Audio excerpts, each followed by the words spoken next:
The neon open 24 hours sign buzzed in the heat, its red glow pooling over the pumps.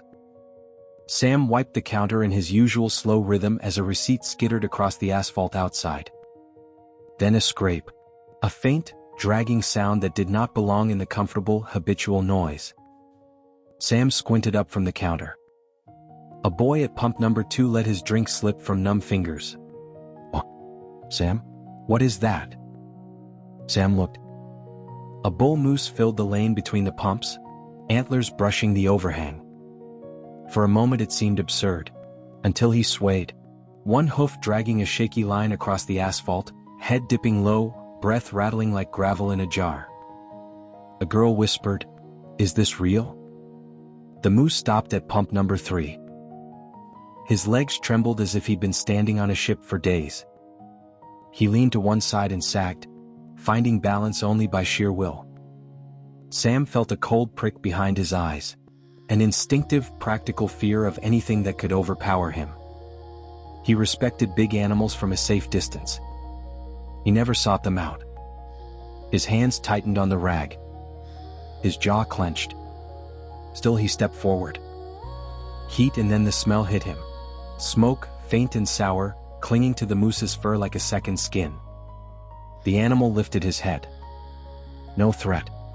No curiosity. Only exhaustion. Sam's breath snagged. This guy's in trouble. A harsh cough broke the hush. The moose's tongue scraped the pavement for moisture. Phones lifted like startled birds as his hoof dragged again across the asphalt. Sam raised both palms. "Everyone stay calm. Give him room." The moose swayed, then stumbled. Sam dialed. "Carla? You need to get here now." His voice shook a fraction. Practical caution kept him from rushing the animal. He'd seen what quick moves could do, but there was urgency in the sound. On the other end, Ranger Carla exhaled sharply. If a moose walks into town, he's gone farther than a normal animal. He won't come unless he's desperate. Sam swallowed. Then he's past desperate. He dragged an empty bucket to the hose and filled it. The moose watched with glassy, unfocused eyes, licking the hot pavement in slow, dry strokes, searching for moisture. Around Sam, the station became a ring of held breath. A truck door clicked shut. Someone started a whispered prayer. "Don't spook him," another voice said. A thin ribbon of blackened fur caught the late light. Scorch marks along the moose's front legs. Ash lay crusted deep in the coat. Sam's stomach dropped. Wildfire zone. He'd come a long way. Sam nudged the bucket forward with his foot and, without meaning to, sank on one knee. The moose took a staggering step toward the water, and his front leg buckled. Gasps ran like quicksilver through the crowd. Sam felt his reflex hammering. Move, help, intervene. But he froze. Any sudden motion could topple the animal and turn this into a nightmare. A ranger truck skidded in. Carla leapt out, med pack slung over one shoulder, eyes already in assessment mode. The sight of the burns hardened her features. Shallow breaths. She murmured. Burns? Minor to moderate. Tremors. Severe dehydration. If he collapses, he could go into shock. Sam felt a pressure against his ribs. Tell me what to do. Carla didn't take her eyes off the moose. Let him smell the water. Slow. Don't make sudden moves.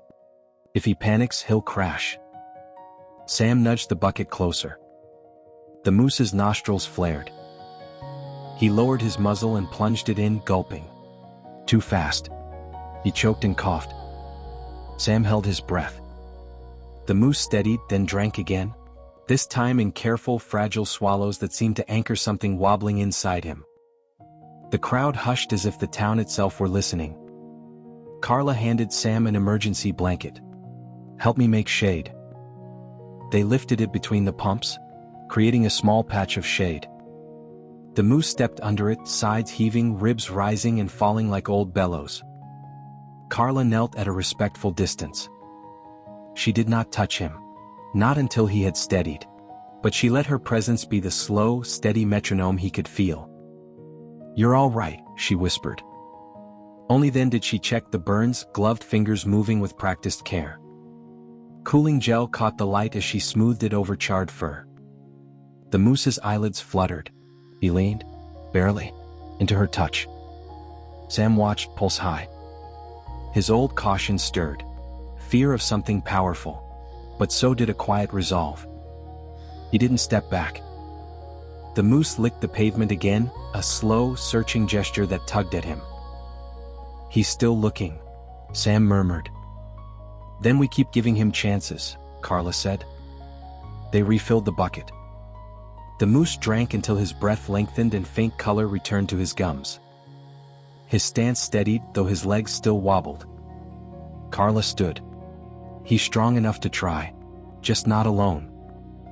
Sam stepped to the moose's right. Presence, not touch. His practical fear thrummed, reminding him to move with care. They started down the narrow trail toward the pines. Sam carried the bucket, water sloshing softly. Cars lined the roadside, windows down, people filming in hushed awe. A little girl on a tailgate whispered, "Is he your pet now?" Carla smiled without looking back. "No, sweetheart. He's our neighbor. He needed help today." Halfway to the creek, the moose faltered, knees dipping, breath hitching. Sam stepped closer, offering presence, not touch. Carla knelt, palm out. "You're almost there." The moose's ears twitched toward her voice. He inhaled the bucket's scent, steadied, and stepped again. Then his legs buckled once more. Sam moved instinctively, matching his weight without touching. "Easy," he breathed. Carla nudged the bucket closer. The moose drew a sharp, shuddering breath and found his footing. Ahead, the creek glinted, a thin seam of silver. Cool air drifted toward them. The murmur of water rose. The moose stepped into the creek. Water climbed his legs, mist rising around him. His stance widened. For the first time since reaching the pumps, he exhaled a long, full breath. He lowered his head and drank. Not in frantic gulps but in slow, grounding swallows that tasted of relief. Sam and Carla stood on the bank, not speaking. The forest exhaled with them. Wind in the needles, birds dusting branches. Time folded small and quiet around the three figures. Minutes passed. Water dripped from the moose's muzzle and caught the late light. He lifted his head and looked back. One long, steady look. No theatrics, only a clear, uncomplicated gratitude that landed like a small stone in Sam's chest. Then the moose turned and melted into the green. The sound of human movement resumed, but softer, careful, changed. That evening, Carla posted a short update for the town. Bruno made it. Resting by the creek. Burns treated and hydrated. Relief flooded the comments. People left small messages. Thanks, pride, wonder. The crisis had been a doorway to something larger.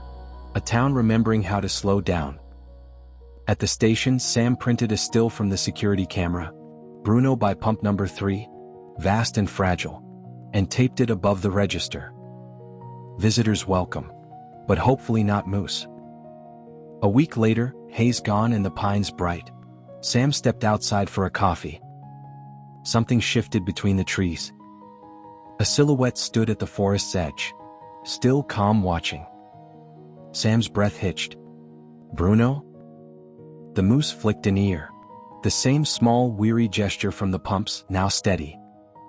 The sight felt like grace or courtesy, a quiet acknowledgement of hands that had not hurt him. Carla joined him at the lot's edge. Some animals don't forget who helped them, she said softly. Sam lifted his mug to his lips, felt the warmth, and nodded.